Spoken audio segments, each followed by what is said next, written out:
नमस्कार दोस्तों, मैं ललित कुमार नोएडा से। और आज बात कर लेते हैं उस बारे में, एफआईआर के बारे में बात कर लेते हैं, जिसमें कि मैंने अपनी फेसबुक पोस्ट पे भी किया था और तमाम लोगों को मैंने व्हाट्सएप भी किया था।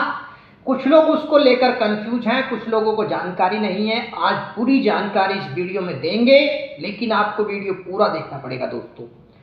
सारी जानकारी देंगे, किसका वोट बना है, किसका नहीं बना है, किसका कटा हुआ है, किसके वोट कटेंगे, प्रक्रिया कब तक होगी, क्या क्या इसमें चाहिए दस्तावेज, क्या नहीं होगा, वोट कैसे बनेगा, क्या सिस्टम है, एसआईआर क्या है। सारी छोटी मोटी चीज़ भाई मैं बताऊंगा आपको इस वीडियो में, लेकिन वीडियो को स्किप नहीं करना है, वीडियो स्क्रॉल नहीं करना है, वीडियो पूरा देखना पड़ेगा आपको, क्योंकि उसमें बहुत सारी जानकारी मैं आपको देखूंगा।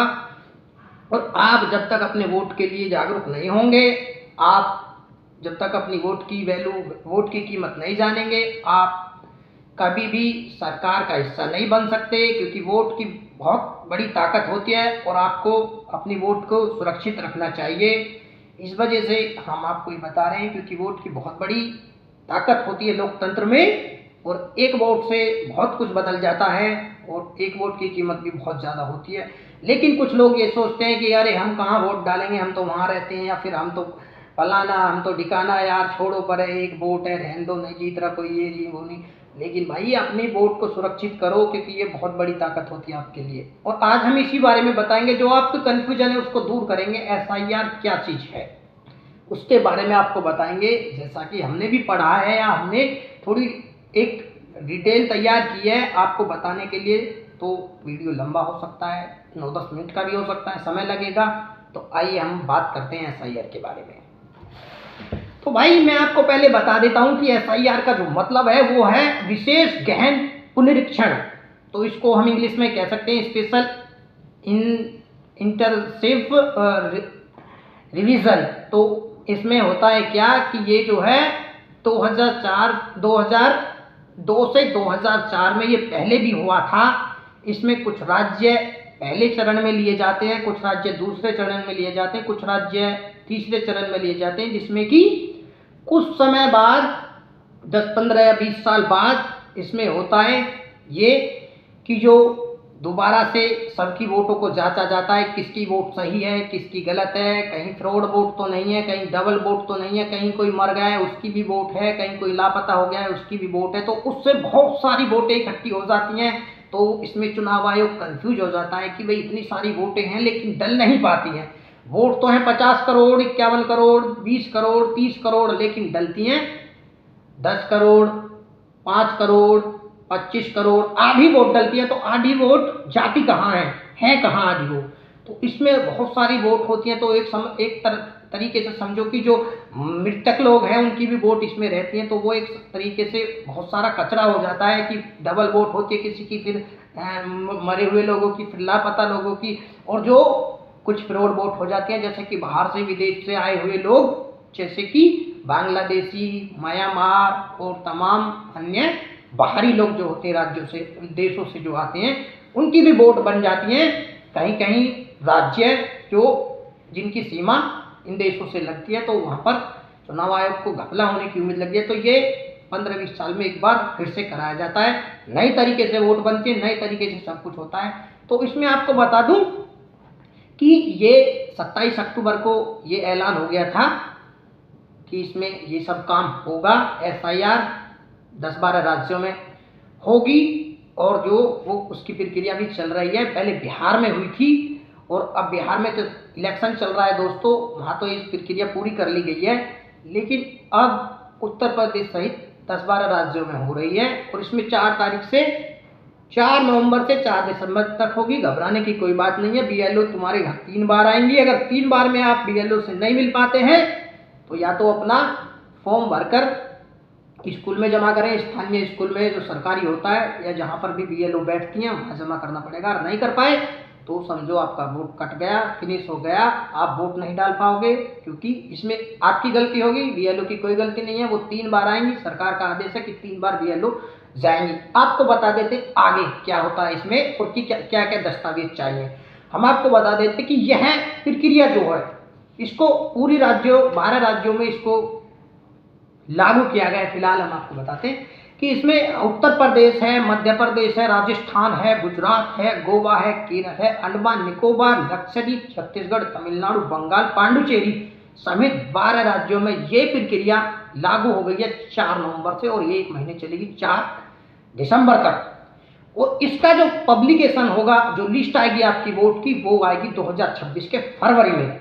कम से कम इसमें बहुत समय लग जाता है, और इसमें 4-5 महीने 3-4 महीने लग जाएंगे आराम से, क्योंकि ये बहुत बड़ा प्रोसेस होता है, आसान नहीं होता। इसमें बहुत छांटा छूटी करनी पड़ती है, कौन जिंदा है, कौन मरा हुआ है, किसकी वोट है, किसने पिछली बार डाली, किसने नहीं डाली, ये सब चीज़ इसमें देखने को मिलती है।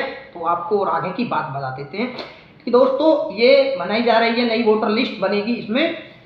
इसमें 51 करोड़ नए जो इसमें है 51 करोड़ फॉर्म बांटे जाएंगे, उनमें से नए वोटर नाम जुड़ेंगे। तमाम जो भी 51 करोड़ बांटे जाएंगे उसमें से एनुमरेशन होगा, और इसमें नए वोटर भी अपनी वोट बनवा सकते हैं जिनकी 18 साल उम्र हो चुकी है। और मैं एक बात और कहना चाहता हूं दोस्तों, जो भी घर में 18 साल का बच्चा हो चुका है वो मताधिकार के लिए तैयार हो चुका है, उसको आप उसकी वोट बनवाने में उसकी वो करें, उसकी मदद करें, या फिर खुद बनवाएं। माता पिता है तो खुद बनवाएं, या बच्चा खुद भी बनवा सकता है, या मदद कर सकते हैं।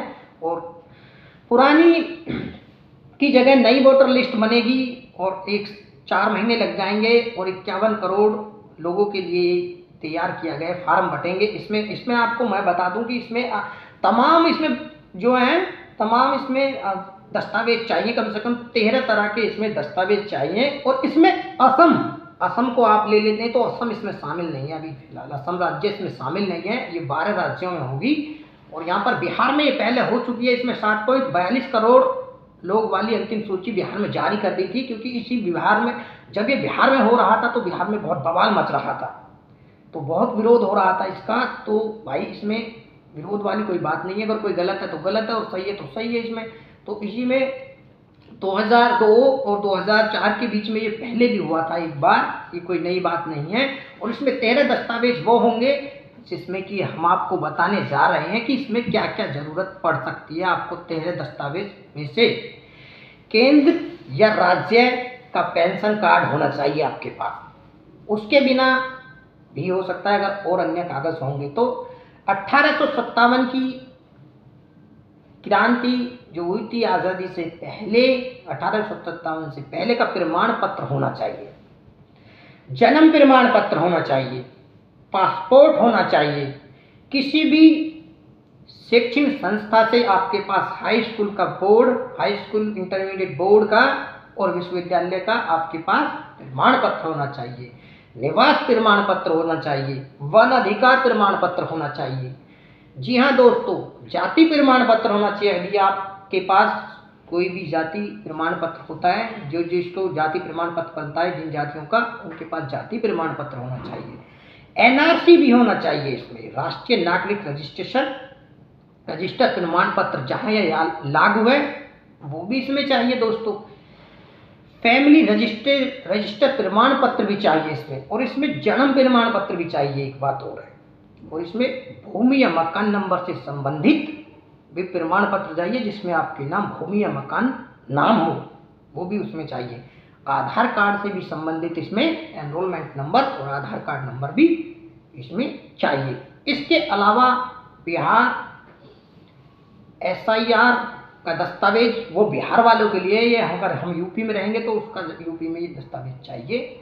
और इसमें और भी बहुत सी चीज़ें मैं आपको बताऊंगा कि इसमें छोटी छोटी चीज़ें बहुत सारी हो सकती है। इसमें घबराने की कोई चीज़ नहीं है दोस्तों, ये खाली तुम्हारी वोट चेक करने के लिए किया जा रहा है कि आप जिंदा हो या नहीं हो, या आप वोट देते आ रहे हो या नहीं देते आ रहे हो, या फिर आप लापता हो या नहीं हो, या फिर आप डबल वोट हो आपके पास तो एक वोट उसमें से कट जाएगा, या फिर आप फ्रॉड वोट करते हैं तो उसके लिए भी है, क्योंकि धांधलेबाजी चुनाव में बहुत ज़्यादा होती है, इसी के लिए है। और मैं तो दोस्तों यही मानना चाहता हूँ कि वोट जो होती है वो आधार कार्ड से थंबिंग लगा के पड़े तो बहुत अच्छा रहेगा, उसमें फ्रॉड की सारी समस्याएं खत्म हो जाएगी, ना फ्रॉड डलेगी, और डालेगा भी वही जो व्यक्ति जिंदा होगा और जो व्यक्ति सामने होगा।